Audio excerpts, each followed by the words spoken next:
suis Chloé, j'ai donc adapté le livre de Michel pour en faire une enquête et on va découvrir ce que ça donne en live. Déjà, c'est pas mal, quoi. Déjà, ça, c'est pas mal. On lève le voile. Allez, c'est parti. Alors, le principe de l'enquête, c'était aussi ne pas faire peur aux gens et de n'avoir pas trop de choses à lire avant de se lancer dans le jeu. Il y a 3 enveloppes dans la boîte, un petit rappel du fait qu'on peut accéder au livre si on a envie de lire, si on n'a pas encore lu, puisque comme tu disais, on peut tout à fait jouer au jeu sans avoir lu le livre. Ça, c'est parfait. Voilà.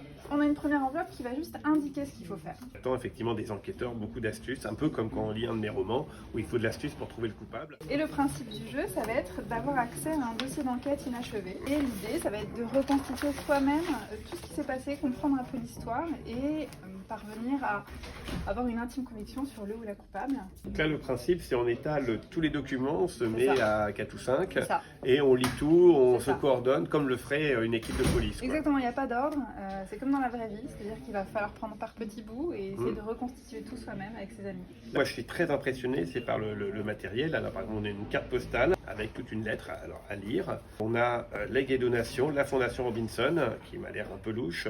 On a effectivement les Nymphéas, tout un programme autour de Giverny, parfaitement reconstitué. Et tout ça, c'est du vrai faux, en fait. C'est ça. Donc là, on a un vrai dossier d'enquête de police avec les photos du crime, donc il faut mieux commencer par ça. Enfin, faites combien pour jouer au jeu? En général, nous, on conseille à partir d'une personne, comme quand on lit un roman. Mais c'est bien de jouer à plusieurs pour se partager, en fait, la communication et les éléments à lire. Jusqu'à 4, je dirais. Après, on peut jouer à 12, si on veut. Et je trouve que la résolution est très astucieuse, justement, pour être parfaitement en cohérence avec le livre, sans du tout rien dévoiler du livre. Alors, contrairement au livre, la solution ne se trouve pas dans les dernières pages, mais dans la dernière enveloppe.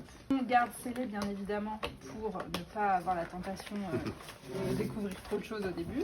Il suffit d'ouvrir l'enveloppe et il y a un petit twist à l'intérieur que je ne révélerai pas pour comprendre ce qui s'est passé.